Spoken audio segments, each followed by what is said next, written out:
Hello प्यारे बच्चों, कैसे हो आप सब। आज हम क्लास 9 का सेकंड चैप्टर पॉलिनोमियल्स यानी कि बहुपद शुरू करने जा रहे हैं। इसमें हम पढ़ेंगे पॉलिनोमियल्स क्या होते हैं, उनकी डेफिनेशन, कौन कौन सी चीजें मिलकर पॉलिनोमियल बनाती हैं, यानी कि एक बहुपद के कंपोनेंट्स, उसके हिस्से क्या क्या होते हैं, पॉलिनोमियल्स की आप पहचान कैसे कर सकते हो और उससे रिलेटेड सभी एग्जाम्पल्स डिटेल में करेंगे। मैं हूं Sarabjit from the quest for maths, जहां पढ़ सकते हो maths from school to college and competitions.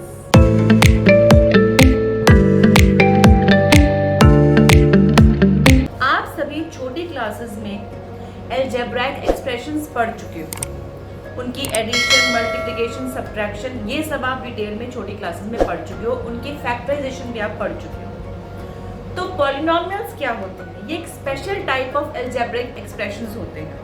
एक पॉलिनोमियल के 4 कंपोनेंट्स होते हैं, या कह सकते हैं कि एक बहुपद के 4 हिस्से होते हैं जो मिलकर उसे एक बहुपद बनाते हैं। पहला वेरिएबल यानी कि एक चल संख्या, दूसरा कोफिशिएंट्स जिसे हम गुणांक कहेंगे, तीसरा मैथ्स में यूज होने वाले ऑपरेशंस, प्लस, माइनस, मल्टीप्लिकेशन, चौथा पॉजिटिव इंटीजर एक्सपोनेंट यानी कि पावर, जिसे हम कहते हैं एक धनात्मक घात यानी कि प्लस वाली पावर्स, जैसे एक्स स्क्वायर, वाई क्यूब। ये 4 कंपोनेंट्स मिलकर एक पॉलिनोमियल यानी कि बहुपद बनाते हैं। इन्हीं 4 कंपोनेंट्स को अभी हम डिटेल में पढ़ेंगे। तो पॉलिनोमियल्स के कुछ हम एग्जांपल्स देख लेते हैं। x + 2, y - 3, z² + 2y - 8 एक पॉलिनोमियल है। तो पॉलिनोमियल क्यों जरूरी है? देखो, आज तक आपने छोटी क्लास में बहुत सारे फॉर्मूलेस पढ़े हैं। फॉर एग्जाम्पल, अगर आप एक वर्ग का एरिया निकालना चाहो यानी कि एरिया ऑफ अ स्क्वायर, तो आप क्या करते हो?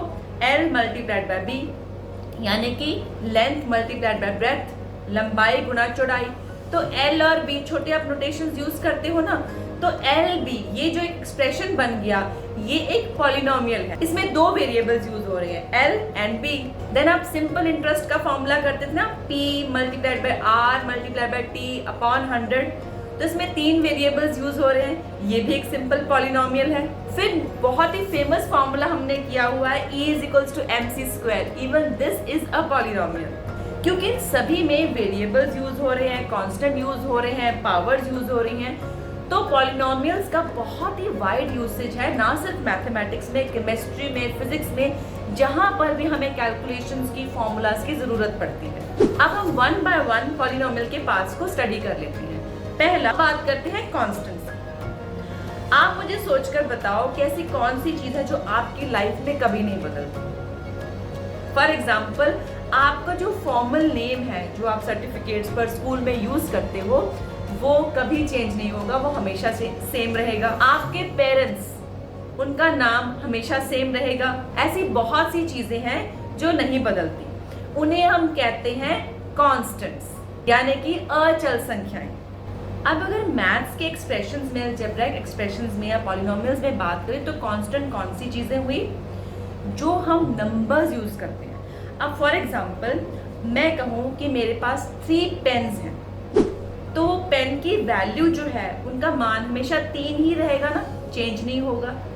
आपके पास 3 डॉग्स हैं, तो वो 3 ही रहेंगे, वो 2 नहीं हो जाएंगे। तो जो मैथमेटिकल नंबर्स हैं हमारे पास, वो कांस्टेंट्स का रोल प्ले करेंगे, क्योंकि इनकी वैल्यू कभी नहीं बदलेगी। जनरली जो कांस्टेंट्स होते हैं, उन्हें हम A, B, C ये 3 अक्षर से ज्यादा डिनोट करते हैं, और वेरिएबल्स जो हैं वो X, Y, Z, P, Q, R, S, T इनसे डिनोट करते हैं। अब आप मुझे सोच के बताओ कि जब आप छोटे थे, कि आपके फेवरेट फूड क्या थे? फास्ट फूड का नाम ले दो, बर्गर का नाम ले दो, कोल्ड ड्रिंक का नाम ले लो। लेकिन कुछ सालों बाद आप रियलाइज करते हो मुझे हेल्दी फूड्स लेने चाहिए, तो अब आपके फेवरेट फूड हो सकते हैं कि ओट्स बन जाए या मिल्क शेक बन जाए। तो आपकी पसंद बदल रही है ना, that is a variable in your life, ये एक चल है। इसी तरीके से हो सकता है आपका फेवरेट स्पोर्ट जो है वो आज क्रिकेट है और थोड़े दिनों में वो फुटबॉल हो जाए, तो वो भी एक वेरिएबल है। आपकी एज एक वेरिएबल है, आपकी हाइट एक वेरिएबल है। तो वेरिएबल वो है जिसकी वैल्यू हमेशा के लिए फिक्स्ड नहीं रह सकती। वेरिएबल यानी कि चल, ये क्या होते हैं? नाम से ही पता चल रहा है कि ये एक जैसे नहीं रहते हैं, इनकी वैल्यूज जो है वो बदलती रहती हैं। वो कंपोनेंट्स जिनकी वैल्यूज, जिनका मूल बदलता रहे। और इनकी हम नोटेशन क्या यूज करते हैं? जनरली इंग्लिश के जो अल्फाबेट्स होते हैं x, y, z, p, q, r, s, t, ये सब वेरिएबल्स को डिनोट करने के लिए, चल को डिनोट करने के लिए यूज होते हैं। अब x plus 6 is equals to 0 अगर लें तो x की वैल्यू कितनी हुई? -6। अब हम x minus 4 is equals to 0 ले तो यहाँ पर x की वैल्यू कितनी हुई? 4। तो देखो सिचुएशन के हिसाब से x ने अलग अलग वैल्यू ले ली, इसलिए हम ये कहते हैं ये वेरिएबल है, ये चल संख्याएं हैं। अब बात करते हैं दूसरे कंपोनेंट की, दैट इज कोफिशिएंट, गुणांक। अगर हम हिंदी में देखें तो गुणांक, गुणा होने वाला अंक। तो कोफिशिएंट या गुणांक वो संख्या, वो नंबर है जो आप वेरिएबल के साथ लगाओगे। For example 4x² minus 3x plus 8। यहाँ पर x टू द पावर 2 का गुणांक क्या है? कोफिशिएंट क्या है? 4। x का गुणांक कोफिशिएंट क्या है? -3। साइन के साथ कंसीडर करना है हमने। और 8 यहाँ पर हम उसे कांस्टेंट मान लेते हैं। अगर मुझे इसके साथ x की पावर लगानी हो तो क्या दे सकते हैं? x to the power 0। इसका कोफिशिएंट क्या बन जाएगा? 8। तो क्लियर हुआ, कोफिशिएंट्स वो नंबर्स होंगे जो हम वेरिएबल्स के साथ मल्टीप्लिकेशन में लिखेंगे। अब हम बात करते हैं fourth component, positive integer exponent, यानी कि पावर, धनात्मक पावर होनी चाहिए, धनात्मक घात होनी चाहिए। यानी कि हमारे पास एक बहुपद है, पॉलिनोमियल है, उसमें टर्म्स तो कितनी ही हो सकती हैं, उसमें वेरिएबल भी बहुत सारे होते हैं, लेकिन हर वेरिएबल की जो पावर है वो 0, 1, 2, 3, 4 एंड सो ऑन हो सकती है। तो क्या नहीं हो सकती? माइनस में नहीं हो सकती, फ्रैक्शन में नहीं हो सकती, यानी कि अपॉन में -2/3 ये नहीं हो सकती, 1/2 ये नहीं हो सकती। तो माइनस पावर, फ्रैक्शन में पावर नहीं होगी, पॉजिटिव इंटीजर होगी 0, 1, 2, 3, 4, 5 एंड सो ऑन। अब ये चारों फैक्टर्स को कंसीडर करते हुए हम कुछ एग्जांपल्स देख लेते हैं बहुपद के पॉलिनोमियल की। -6x एक पॉलिनोमियल है, इसमें वेरिएबल भी है, इसमें कोफिशिएंट भी है और इसकी पावर जो है वो माइनस में नहीं है। 8y² एक पॉलिनोमियल है। 9z माइनस 2y प्लस 3 एक पॉलिनोमियल है, क्योंकि इसमें वेरिएबल्स भी हैं, कांस्टेंट्स भी हैं और जो पावर है वो माइनस में कहीं नहीं है और मैथमेटिकल ऑपरेशंस भी यूज हो रहे हैं। अभी आप मुझे सोच के बताओ कि 0 क्या वो एक पॉलिनोमियल है? सोचो सोचो। यस, 0 भी एक पॉलिनोमियल है। कैसे? 0 के साथ आप x की पावर 0 लगा लो, चाहे x की पावर 1 लगा लो, चाहे x की पावर 2 लगा लो, सो ऑन।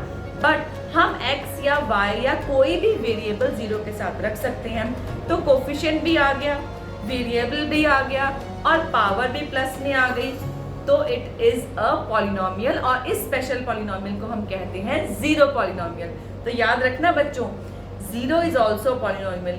इन फैक्ट जितने भी आप नंबर्स पढ़ते हो, रियल नंबर्स जितने भी आपने पढ़े हैं, उनको आप अकेले लिख दो, साथ में कुछ भी आप वेरिएबल नहीं मेंशन करते हो, even then they are polynomials, क्योंकि आप x टू द पावर 0 हमेशा ही रख सकते हो साथ में।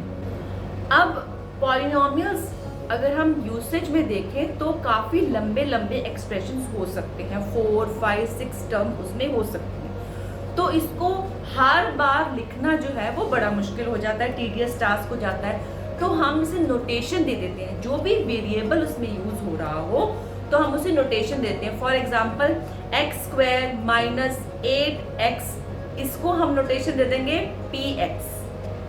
तो हर बार बड़ा पॉलिनोमियल लिखने के बजाय हम px यूज कर लेंगे।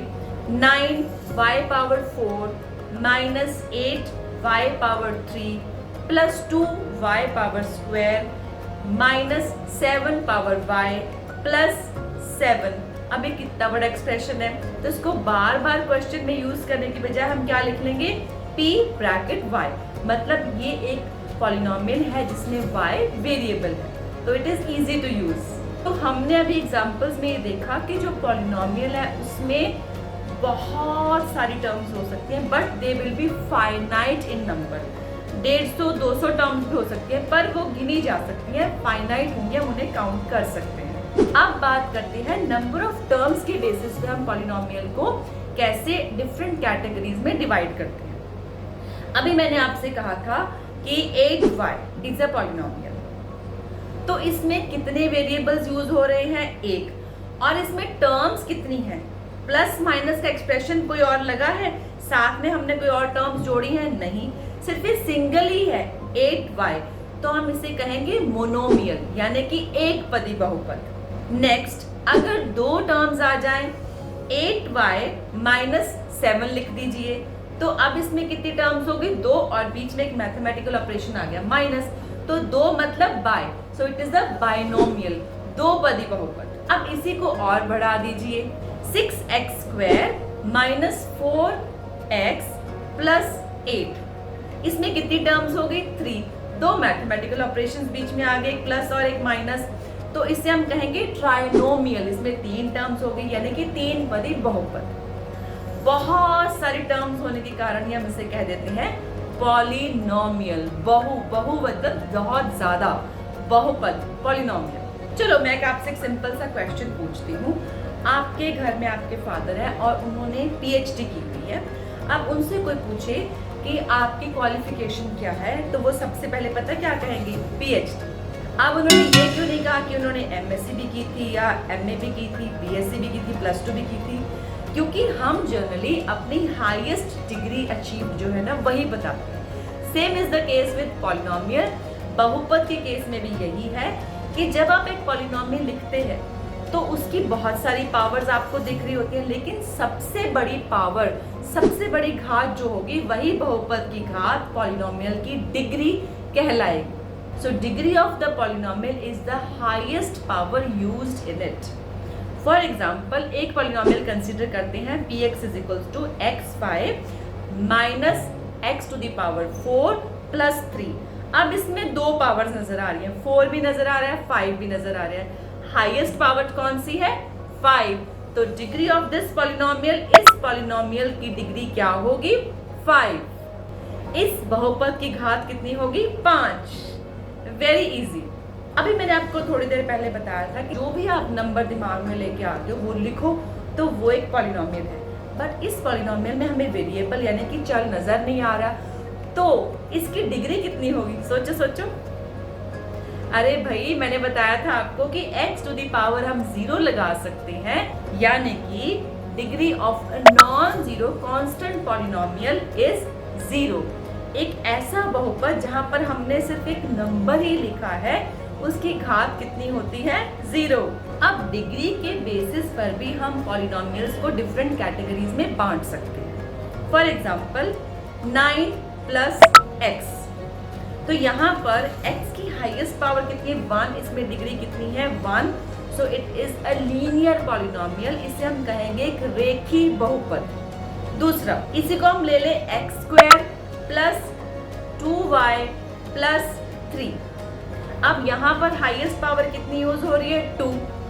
ठीक है, तो हम यहाँ पे इसे कहेंगे क्वाड्रेटिक पॉलिनोमियल, दो घाती बहुपद।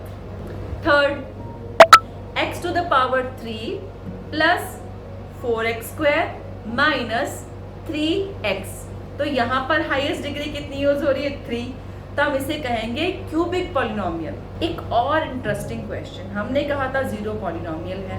अब 0 एक पॉलिनोमियल है तो इसकी डिग्री कितनी होगी? आप 0 के साथ x टू द पावर 0 भी लगा सकते हो, वो भी सही है। आप 0 के साथ y टू द पावर 4 भी लगा सकते हो, वो भी सही है। आप 0 के साथ z टू द पावर 100 भी लगा सकते हो, वो भी सही है। तो मैंने तो डिफरेंट पावर्स लगा दी, तो इसकी डिग्री क्या होगी? क्योंकि हम अलग अलग पावर 0 के साथ लगा सकते हैं वेरिएबल की, इसीलिए जो शून्य बहुपद है, जो एक 0 पॉलिनोमियल है, इसकी डिग्री नॉट डिफाइंड है। तो आज हमने बहुपद पॉलिनोमियल्स के बारे में काफी डिटेल में किया। नेक्स्ट लेक्चर में हम एक्सरसाइज 2.1 करेंगे। Okay, see you.